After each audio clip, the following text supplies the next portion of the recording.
Hi friends, ఎలా ఉన్నారు? ఈరోజు మనము ఈ బ్రెయిన్ వెబ్ సిరీస్లో హ్యాండ్ బ్రెయిన్లో ఉన్నటువంటి పాన్స్ వెరల్ యొక్క ఫంక్షన్స్ పూర్తిగా తెలుసుకుందాం. మన కళ్ళలో ఉన్న లాక్రిమల్ గ్లాండ్, దాన్నే టియర్ గ్లాండ్ అని కూడా అంటాం. ఈ గ్లాండ్ వల్లే మనకి కన్నీరు వస్తుంది. దీనికి కమెంట్స్ అని ఇచ్చేది బ్రెయిన్. ఇప్పుడు నేను చెప్పినటువంటి పార్ట్స్ అన్నీ. అయితే అసలు ఈ కన్నీరు ఎన్ని రకాల కన్నీరు మనకు ఉంటుంది, మనిషికి ఉంటుంది. ప్రధానంగా ఈ కన్నీటిని 3 భాగాలుగా విభజించాం.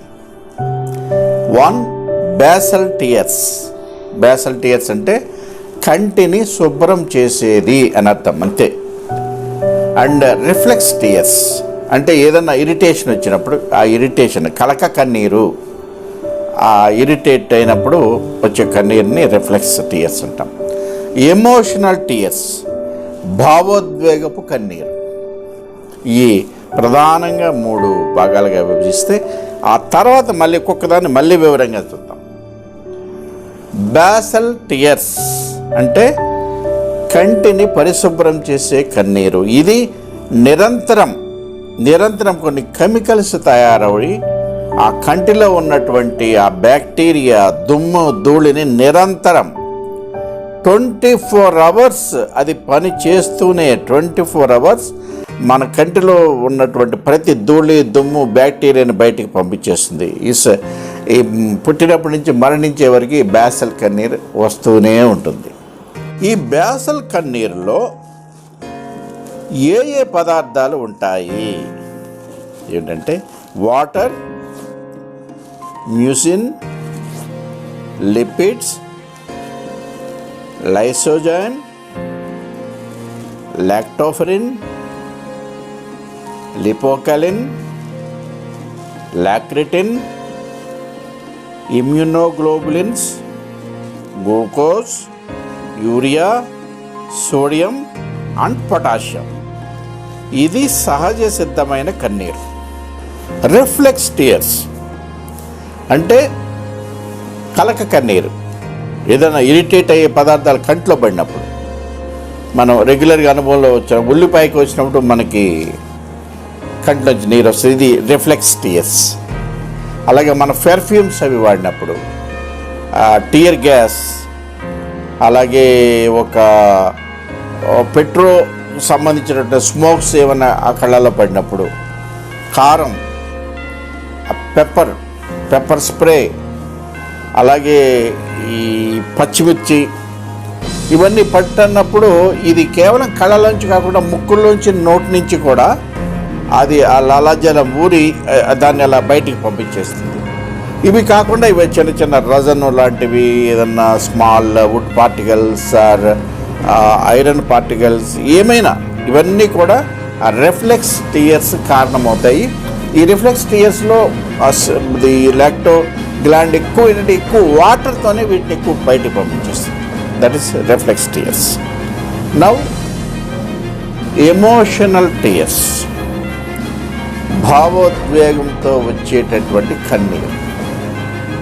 మనకి బాధ వచ్చినప్పుడు, దుఃఖం వచ్చినప్పుడు, డిప్రెషన్ వచ్చినప్పుడు, ఎక్కువ ఆనందం కలిగినప్పుడు, ఎక్కువ సంతోషం కలిగినప్పుడు, ఎక్కువ నవ్వినప్పుడు, అలాగే ఒక పశ్చాత్తాపంతో రగిలిపోతున్నప్పుడు, అనేక రకాలైన చిత్ర విచిత్ర కన్నీళ్ళన్నీ ఈ ఎమోషనల్ టియర్స్లోనే ఉన్నాయి. అసలు ఈ బ్రెయిన్ యొక్క విశ్వరూపం మొత్తం ఈ ఎమోషనల్ టియర్స్లోనే భగవంతుడు పెట్టాడు. అది ఎలాగో ఒకసారి మనం చూద్దాం. ఇలాంటి ఈ ఎమోషనల్ టియర్స్లో ఎటువంటి పదార్థాలు ఉంటాయంటే ప్రొలాక్టిన్, ఎడ్రినోకార్టికోట్రాఫిక్ హార్మోన్ అండ్ లియోనోకెఫ్రాన్ అనేది it's a natural pain killer. So ఈ 3 రకాల కన్నీటిలో 3 రకాల పదార్థాలు ఉత్పత్తి అయ్యి ఆ కన్నీటి రూపంలో బయటకు వెళ్తాయి. డ్రగ్స్, ఆల్కహాల్ తీసుకున్నప్పుడు విపరీతంగా ఏడుస్తుంటారు, అదొక రకమైన కన్నీరు. మౌనంగా గుండెల్ని పిండి వేసే మరణాయుధం కన్నీరు అంటే. అసలు కన్నీటితో ఏదైనా సాధించుకోవచ్చు. ఒక్క కన్నీటి బొట్టుతో ఎదుటివారి జీవితాలను హైజాక్ చేసి వాళ్ళ జీవితాలను కలిపేసుకోవచ్చు. ఈ ఇటువంటి ఆ కరుడుగట్టిన కర్కశ హృదయాలైనా కదలించి కరిగించి వేసే శక్తి కన్నీటికున్నది. ఇది మన ఆటం బాంబు తయారు చేసే యురేనియం కంటే చాలా శక్తివంతమైనది ఈ కన్నీరు. కన్నీరు ఏ భాష చెప్పలేని భావాన్ని అతి స్పష్టంగా వివరంగా చెప్పగలదు. కన్నీటితో ఎదుటివారి మనసు దోసుకోవచ్చు, అలాగే కన్నీటితో ఎదుటివారిని మోసం కూడా చేయవచ్చు. ఒక కలకంటి, ఒక వయ్యారి, ఒక సొగసరి, ఒక జాన కంటి నుంచి జాలువారిన అశ్రుకణం ఎన్నో జీవితాలను అతలాకుతలం చేసేస్తుంది. ఎంతో మారణ హోమం కూడా సృష్టిస్తుంది. అది ఎంత డ్యామేజ్ జరుగుతుంది, ఎన్ని జీవితాలు సర్వనాశనం అయిపోతాయి అనేది ఆ రిసీవింగ్ అవతల బ్రెయిన్ యొక్క పవర్ని బట్టి, దాని శక్తిని బట్టి ఆధారపడి ఉంటుంది. ఫేక్ టీయర్స్, దొంగ కన్నీళ్ళు, విచ్ ఇస్ వెరీ డేంజరస్. అవతల మనిషిని ప్రలోభపెట్టడం, ప్రేరేపించటం, ఉద్రేకపరచటం, ఆవేశానికి లోను చేయటము. ఈ క్షణిక ఆవేశంలో అతను వెళ్ళి అమ్మాయి ఏదైతే చెప్పి ఏడ్చిందో ఆ కన్నీటికి లొంగిపోయి అతను వాళ్ళని మర్డర్ చేయటం. Many crimes in India and abroad. ప్రపంచంలో ప్రతి చోట ఒక ఆడది కన్నీరు కార్చి చెప్పిందంటే వాడు కత్తిలో కట్టాల్లో తీసుకుని వెళ్ళటం, అతను వాడిని చంపేయటం, అసలు ఏం జరిగిందో కూడా ఆలోచించకుండా, కన్ను మిన్ను కాలకుండా. Very dangerous tears. నేను అమ్మాయి కన్నీరు కాస్త చెప్పింది సార్, నేను దానికి ఎమోషన్ అయ్యి వెళ్ళి అవతల చంపేశాను, తప్పు నాది కాదు అని చెప్పంటే there is no such section to punish her. There is no such section in Indian penal code or any penal code in any country in the world. అమ్మాయిని పని చేయటానికి, అమ్మాయి కన్నీటిని పని చేయటానికి సెక్షన్స్ ఏమి లేవు. కానీ such a danger, very danger fake tears. అలాగే కొంతమంది పశ్చాత్తాపం నటిస్తూ కార్చే కన్నీరు ఒకటి ఉంటుంది, దొంగ కన్నీరు. దాన్ని ముసలి కన్నీరు, ఇది crocodile tears. It's very dangerous. పిల్లలు, చంటి పిల్లలు గుక్కపట్టి ఏడ్చి ఏడ్చి ఏడ్చి ఏడ్చి పడుకున్నప్పుడు ప్రశాంతంగా నిద్రపోతారు.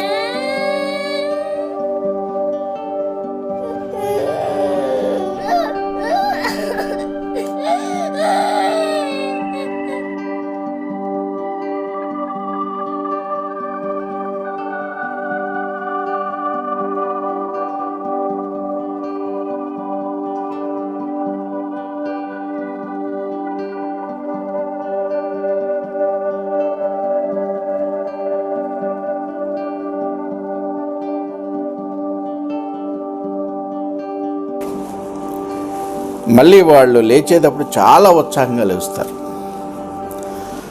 ఏదైనా మనకు ఒక బాధలో దేంట్లోనే కనుక దుఃఖం వచ్చినప్పుడు, ఏడుపు వచ్చినప్పుడు ఆపుకునే ప్రయత్నం చేయకూడదు. అలా చేయటం వల్ల ఏమవుతుందంటే మనకి హార్ట్ ప్రాబ్లమ్స్ వస్తాయి.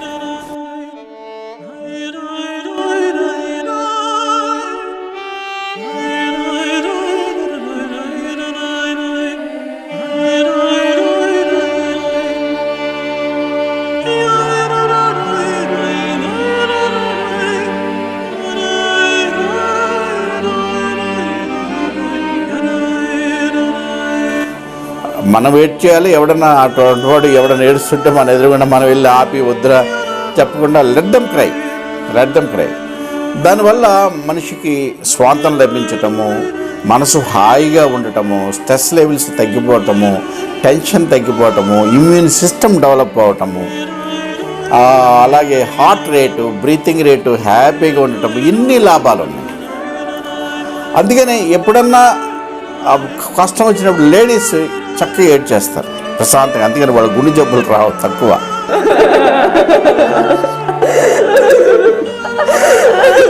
వాళ్ళకి ఏదైనా చిన్న కష్టం వచ్చి ఆనందంగా ఒక 5 నిమిషాలు కెవ్వుని పెట్టి ఏడ్ చేస్తారు. మళ్ళీ 5 మినిట్స్లో హ్యాపీగా హాయ్ అంట వస్తారు.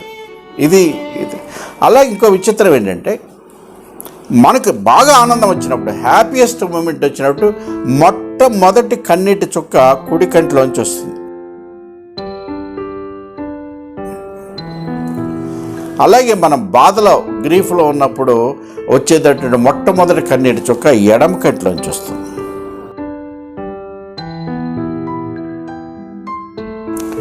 నైట్ టైము ఎక్కువగా ఏడుస్తుంటారు, ఎందుకంటే ల్యాక్ ఆఫ్ స్లీప్ వల్ల ఆ ఎమోషను ఏడుపుని ప్రేరేపిస్తుంది. అందుకని ఇప్పుడు లాఫింగ్ క్లబ్బులు లాగానే క్రైమ్ క్లబ్బులు కూడా వచ్చేసాయి.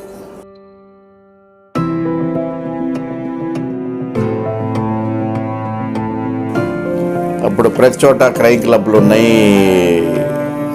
హౌ టు క్రై, ఆ క్రై ఎక్కువగా చేయటం వల్ల ఇచ్చే ఉపయోగాలు ఏంటనేది ఇది చాలా పాపులర్ అవుతుంది ఈ మధ్య. లైఫ్ ఎప్పుడు మనము అనుకున్నట్టుగా జరగదు. Absolutely not. Success, failure, ups and downs, shocks, twists, happiness, tragedies అన్నీ కలిపి ఉన్నదే లైఫ్, హ్యూమన్ లైఫ్. చెదిరిన స్వప్నాలు, పగిలిపోయిన గుండెలు, తెగిపోయిన బంధాలు అన్నీ కలిపిందే జీవితం. ఏదో మనము డిప్రెషన్లోకి వెళ్ళిపోయినప్పుడు, లేకపోతే స్ట్రెస్ ఫీల్ అయినప్పుడు మన లైఫ్ను మనం end చేసేయాలనుకుంటాం.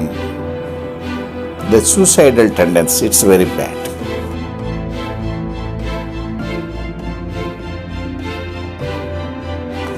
So crying is a best self healing technique. అసలు మీ డిప్రెషన్, మీ స్ట్రెస్ ఉన్న కారణం ఏంటో ముందు ఐడెంటిఫై చేయండి. అది జనరల్గా మీరు బాస్ మిమ్మల్ని అబ్యూజ్ చేయటము, అందరి ముందు బాస్ మిమ్మల్ని ఇన్సల్ట్ చేయటము, ఆ కెరీర్లో failure, love failure, back stabbing, వెన్నుపోటు పడటము, డిసీవ్ చేయటము, ఒకేదో గొప్ప ఆపర్చునిటీ లైఫ్లో ఇక మిస్ అయిపోయింది, ఇక రాదనేటటువంటి feeling, vice versa. This is important. డిప్రెషన్లో ఎక్కువ ఉండేది మనం చేసే తప్పులే. అవతల వాళ్ళు మనకు చేసే కంటే మనము వేరే వాళ్ళు చేసిన మోసం, మనం వేరే వాళ్ళు చేసిన ద్రోహం, మనం డిసీవ్ చేయటం, మనం ఎన్నిపోటు పడవటం, తల్లిదండ్రులు సరిగ్గా చూడలేదు, మనం చూడలేకపోయామే, వాళ్ళ మోసం చేశామే, వాళ్ళని డిసీవ్ చేశామే, మనకి రూపాయలు సంపాదించడం మొదలుపెట్టిన తర్వాత తల్లిదండ్రులు చాలా చీప్గా, ఎందుకు పనికిరాని వాళ్ళుగా తిట్టడం, వాళ్ళని ఎదిరించడం, వాళ్ళని కొట్టడం, వాళ్ళని అనరాని మాటలు తల్లిదండ్రులు అన్నటువంటి కేసులు ఎన్నో డిప్రెషన్లోనని నాకు తెలుసు నా లీగల్ కెరీర్లో. తల్లిదండ్రులు కొట్టినప్పుడు, తిట్టినప్పుడు, తర్వాత వాళ్ళు శాశ్వతంగా చనిపోయినప్పుడు అది నిరంతరము వాళ్ళకి ఆ డిప్రెషన్, మళ్ళీ ఆ పశ్చాత్తాపంతో రగిలిపోయి అందులోంచి బయటికి రాలేరు. ఆ స్ట్రెస్లోంచి, ఆ back stabbings, Oedipus complex, the most dangerous. అన్నీ అంటే బయటికి చెప్పుకోలేనిదే డిప్రెషన్. ఎవరితో, ఫ్రెండ్తోనో, ఎవరితోనో పార్ట్నర్తోనో, హస్బెండ్తోనో, హస్బెండ్ వైఫ్తోనో చెప్పుకుంటే అది డిప్రెషన్ ఉండదు. ఆ స్ట్రెస్ రిలీజ్ అయిపోతుంది. చెప్పుకోలేనివి, జీవితంలో ఎవరికి చెప్పుకోలేని రహస్యాలు, ఆ చెప్పుకోలేనటువంటి కొన్ని సీక్రెట్స్, అవి కనుక బయటపడితే అతని యొక్క ఎగ్జిస్టెన్స్, అతని లైఫ్, అతని కెరీరు, అతని క్రేజీ మొత్తం సర్వనాశనం అయిపోయేటటువంటి చాలా సున్నితమైన అంశాలు ఉన్నప్పుడే ఒక మనిషి డిప్రెషన్కి లోనవుతాడు. అవి ఏమిటి, ఎక్కడ మనల్ని బాధిస్తుంది అనేది ఐడెంటిఫై చేయండి. ఐడెంటిఫై చేసి గది తలుపులు గట్టిగా వేసేసి ఎవరు లేకుండా చూసి ఒక్కొక్క ఇన్సిడెంట్ ఏదైతే ఉందో దాన్ని తలుసుకుని ఒకసారి గట్టిగా అవుట్ క్రై, ఏడ్చేయటం, చిన్నపిల్లాడు ఏడ్చినట్టు ఏడ్చేయటమే. కళ్ళంట నీరు కారి కారి కారి పొగిలి పొగిలి పొగిలి పొగిలి తలుసుకుని ఏడవాలి.